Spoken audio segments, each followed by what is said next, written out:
Aujourd'hui s'inscrit dans la problématique soulevée par la journée d'études organisée par le laboratoire ISTER. C'est par rapport à la santé psychologique au travail, approche facteur humain. Donc là, la problématique qui intéresse la journée, c'est comment les responsables, voir comment les responsables ressources humaines agissent face à la question, à la problématique de la santé au travail dans nos entreprises. Donc j'ai essayé de situer ma communication par rapport à cette problématique, tout en abordant les deux approches, les deux grandes approches de la santé au travail, pour voir, les mettre en discussion, de voir est-ce qu'une seule approche à elle-même suffit pour exactement cerner cette problématique, ou d'aller vers la combinaison des deux approches. Alors, donc, voilà. Donc, première des choses, donc, il y a donc, on a précisé qu'il y a deux approches, approche quantitative et approche qualitative. Donc, dans l'approche quantitative, on va présenter deux modèles, les modèles transactionnels et les modèles interactionnistes les plus connus dans le domaine d'évaluation de la santé au travail. Dans les approches qualitatives, on va préciser l'approche des cliniques du travail et l'ergonomie de l'activité. Commençons par l'approche qualitative. Donc, elle est définie comme qu'elle recherche les causes des atteintes à la santé au moyen de l'étude statistique, de la répartition de ces atteintes au sein des populations en fonction des caractéristiques des individus et leurs environnements. Dans ces investigations, cette approche utilise beaucoup plus des questionnaires et des inventaires, des échelles, etc. Donc, commençons par la première approche, donc le modèle, donc approche transactionnelle. Les deux modèles les plus connus sont les modèles de Lazarus-Folkman 1984 et l'inventaire de stress professionnel de Spielberg 1994. Par rapport au modèle de Lazarus et Folkman, donc ce modèle se pose en premier lieu la construction d'une représentation de la situation. C'est celui présenté tout à l'heure par notre collègue. C'est une approche collectiviste de milieu de travail. Puis son évaluation quant au risque potentiel. Voilà, l'individu en situation de travail se pose des questions. Quel est l'enjeu? Quelle est la menace? Et dans un second temps, est-il possible de contrôler ma situation? Si des risques sont pas perçus, l'individu déploie des efforts cognitifs et comportementaux pour s'adapter, pour faire face, en faisant appel à ces ressources.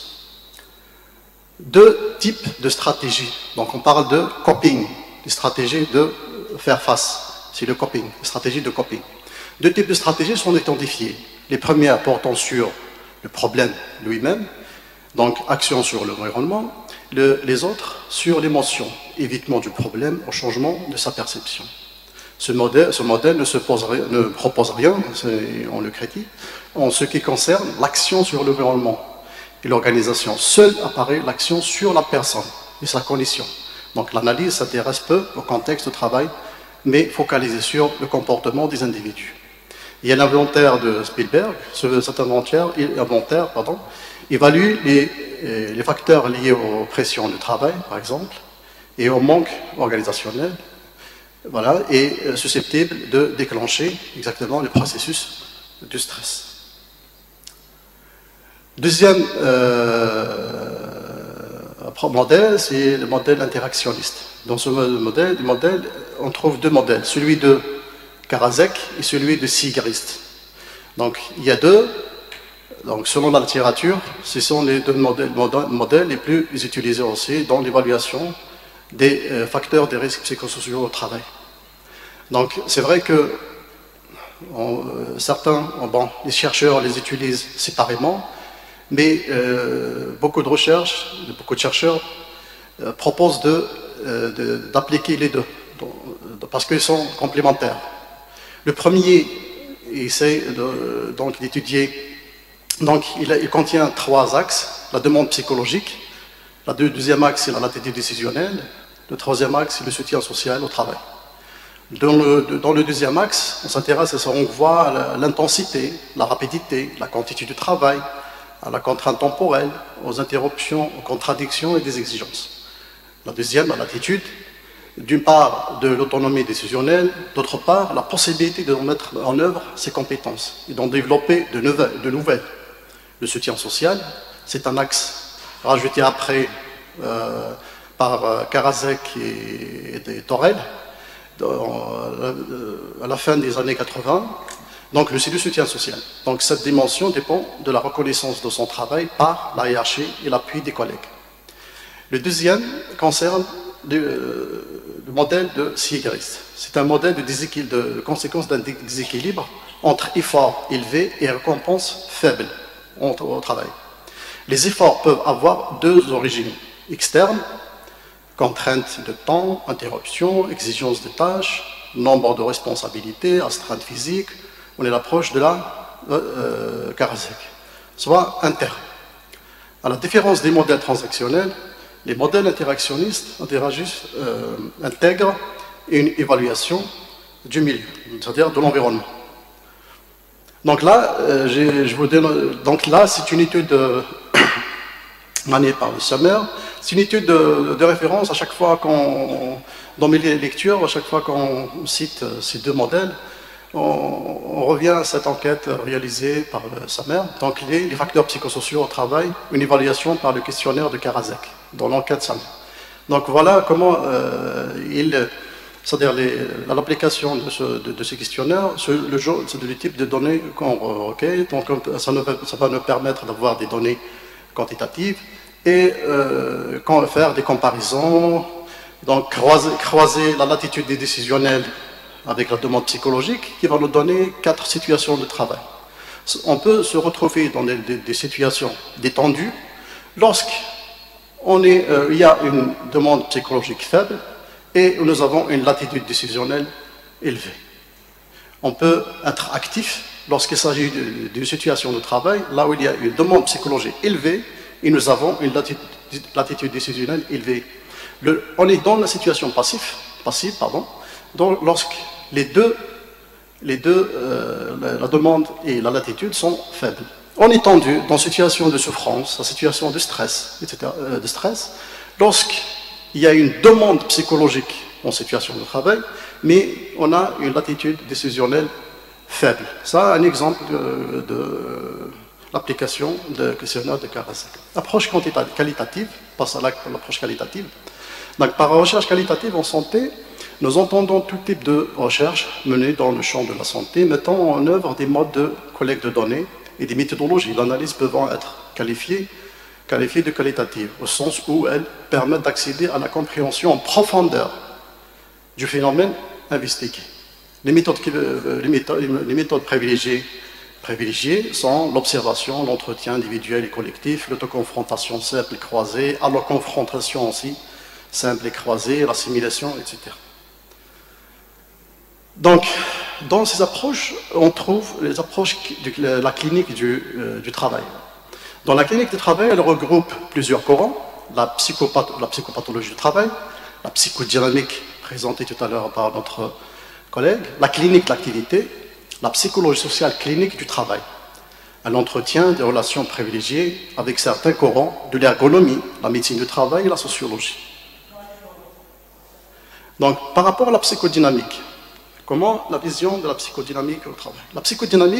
Pour la psychodynamique, la santé n'est pas un donné, ni un état, mais c'est un idéal à atteindre selon 2 jours. Elle est le résultat d'un équilibre entre le besoin d'accomplissement de l'individu, les normes sociales dont il dépend, et le travail qui impose une productivité dans les contraintes connues.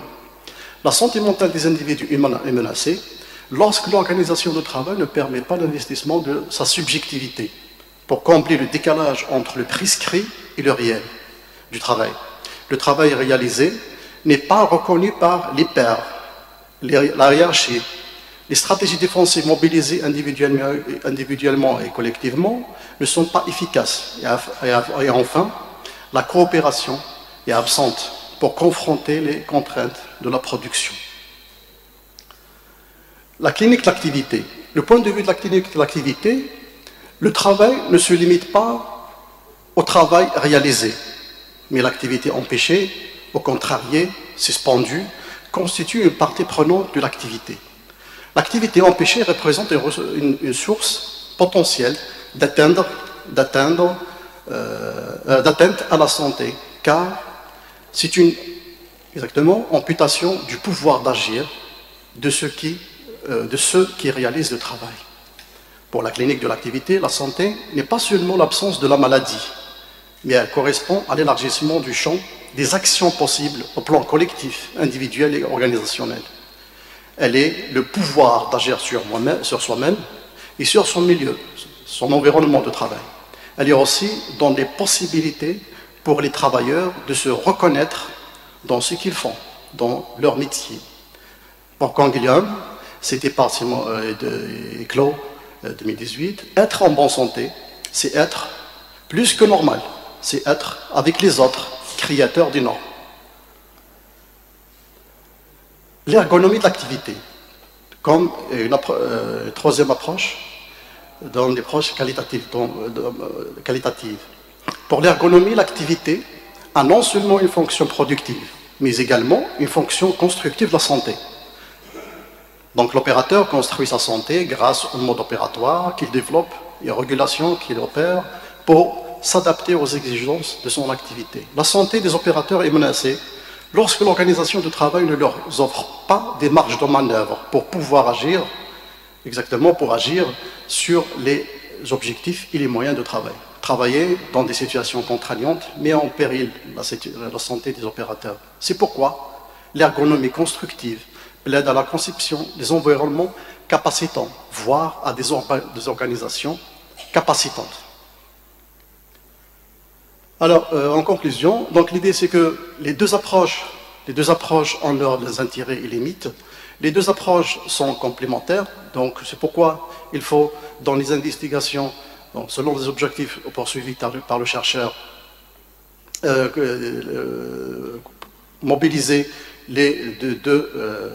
donc le quantitatif et le qualitatif et le quantitatif sont recommandés. Je vous remercie. Merci, M. Amaral.